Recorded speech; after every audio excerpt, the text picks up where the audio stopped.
জুলাই আগস্টে গণহত্যা ও মানবতা বিরোধী অপরাধের অভিযোগে গ্রেপ্তার সাবেক মন্ত্রী আনিসুল হক নিয়ে আলোচনাতে ট্রাইব্যুনাল চত্বর থেকে যোগ দিয়েছেন সহকর্মী ইজাজুর রহমান। ইজাজুর, আসামিদের কখন ট্রাইব্যুনালে হাজির করা হয়েছে এবং শুনানি কি শুরু হয়েছে কিনা?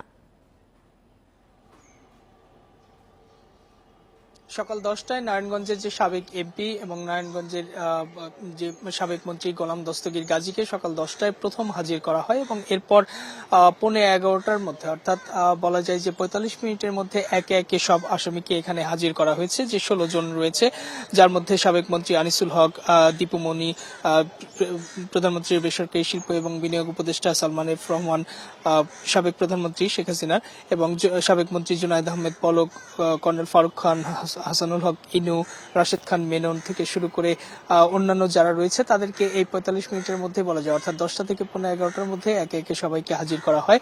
এবং আমরা দেখেছি যে ট্রাইব্যুনালে সবাই হাসি মুখেই নেমেছে। এর মধ্যে বেশ কয়েকজন অসুস্থ ছিল, তাদেরকে চিকিৎসা দেওয়া হয়েছে।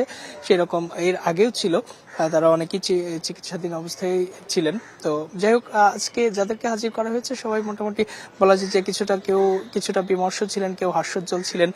এই অবস্থায় হাজির করা হয়েছে এবং এখন শুনানি চলছে বলা যায় আনুষ্ঠানিকভাবে। এবং প্রধান বিচারক যারা ছিলেন তারাও এখানে হাজির হয়েছেন ইতিমধ্যে। এবং আজকে যে বলে রাখি যে 2টি প্রধান মামলা রয়েছে, তার মধ্যে একটি শেখ হাসিনার বিরুদ্ধে যে মামলা, সেই মামলার যিনি প্রধান আসামি এবং সেই মামলার অগ্রগতি প্রতিবেদন দাখিল করা হবে আজকে। এবং অন্য যে মামলাটি রয়েছে, যে মামলায় আজকে আসামিদেরকে হাজির করা হয়েছে, সেই মামলায় ওবায়দুল কাদের প্রধান আসামি সহ মোট 45 জন আসামি ছিল এবং তাদের মধ্যে আজকে যে 16 জনকে হাজির করা হয়েছে এবং সেই মামলার শুনানিও হবে। শুনানি শেষে আইনজীবীরা কিভাবে যুক্তি উপস্থাপন করলেন সেটি আমাদেরকে জানাবেন। এবং বলে রাখি যে এই জুলাই আগস্টে যে বৈষম্য বিরোধী ছাত্র আন্দোলনে যে গণহত্যা চালানো হয়েছিল, সেই গণহত্যার অভিযোগে কিন্তু এরা অভিযুক্ত এবং সেই অভিযোগের যে নেপথ্যের যে প্রমাণ বা ডকুমেন্টস সেগুলো ইতিমধ্যে উত্থাপন করা হয়েছে এবং মামলা নিয়ে সার্বিক বিস্তারিত শুনানি শেষ হওয়ার পরে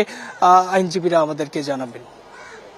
জি, অপরাধ ট্রাইব্যুনাল থেকে যুক্ত হয়েছেন সহকর্মী ইজাজুর রহমান।